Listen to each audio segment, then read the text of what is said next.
everybody, and welcome back to the channel for another episode of the Gig Talk series. Now, it's been a couple weeks since I came out with my last one.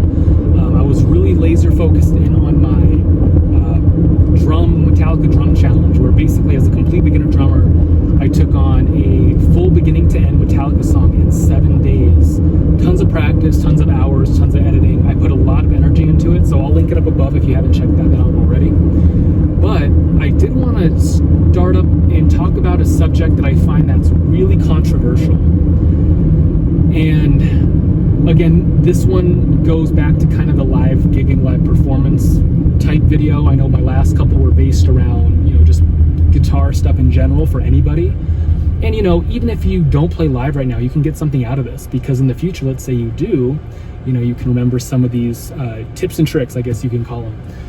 But the topic that I wanted to talk about, again, very controversial, is going to be all about drinking, my thoughts, I guess, on drinking when performing live. What are my thoughts? What do I do? Is there a time and place for it? Should you do it? Pros and cons, stuff like that. And I'm gonna start off by explaining what I do personally. And that's that I don't drink when I perform live. I never have. I've been playing live for a couple of years very seriously, and I've never taken a sip of alcohol playing live. Here's why, okay? I think there's a time and a place for it. Here's what I mean. If you are in a band situation, say you're in a band, and you're just in a band for the sake of no stress, it's all fun and games, and you just get to play music with your buddies. That's awesome. That's actually my very first project I was in. Was a cover band. It was the same thing. It was just for fun. I didn't really take it serious either. If you're in one of those situations and you play at a venue, most venues will offer free drinks, a couple of free drinks, free food for everybody in the band. Go ahead, go for it. But, and again, you might completely disagree with me on this, or you might completely agree.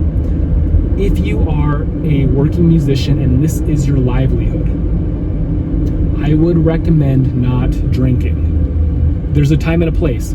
After you're done playing, let's say you play 2 sets, 3 sets, you got family and friends that came out and they're having a good time. When you're all done playing, go for it. I think that's great, have fun. But I know people where, they'll get to the show, they'll be like, oh, I got 3 free drinks tonight. They drink their first one. Then they play a 45-minute to an hour set, they drink their second one. Then they go play another 45 to an hour set, they drink their third one. All of a sudden, they're 3 drinks in. And it's like, for me, I don't think it comes off too professional when it comes to if it's your livelihood. Okay, and again, you might completely disagree with me on that. There have been instances where between sets, I've had people come up and, they have their own venue or they run a business and they want to actually hire you for an upcoming show. They want to hire you for the future. Well, if you're 2 drinks, 3 drinks in and you're a little buzzed or even drunk at that point, just depending, it's like you are coming off a bit unprofessional, and they might notice that. They might see that, and they might just not even want to work with you, right? Again, that's an extreme example.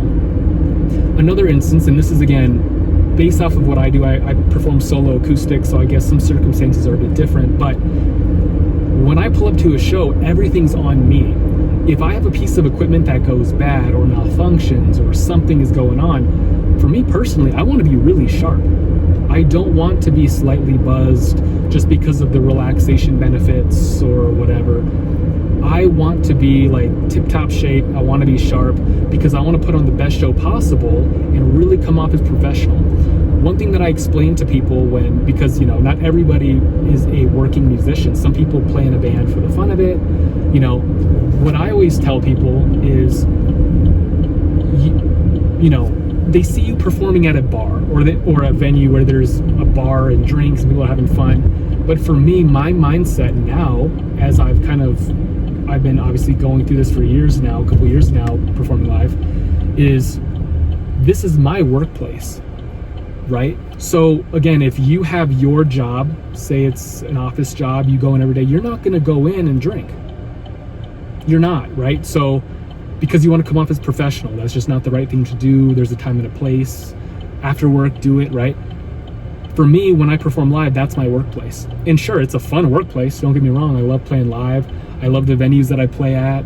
You know, I really like the management, the workers, people that come out. That's all great and fun.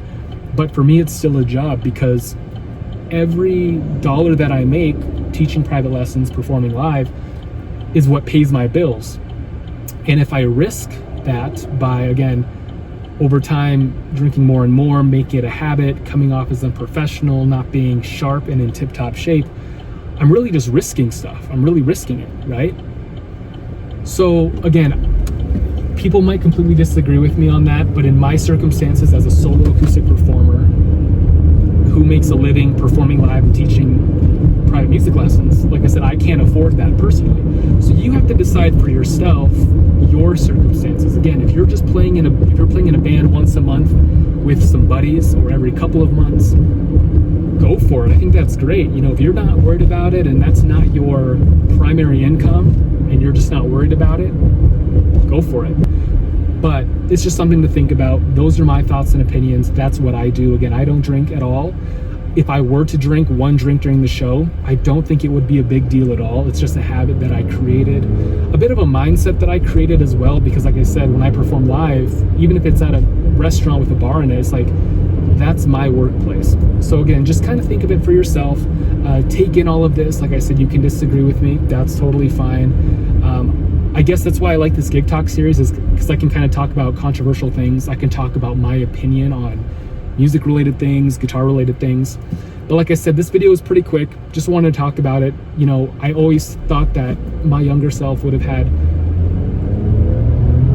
I would have liked hearing some of these things, because like I said, I kind of just had to develop my own thought process on subject matters like this on my own over time. So I do want to share this, especially if even just a handful of people get something out of this. Like, that's all that it's about. So again, if you like videos like this and you would like to support the channel directly and see more content from the channel, like Gig Talk series, as well as just all sorts of other videos every single week moving forward, subscribing is a great way to do that, and I will see you guys next time.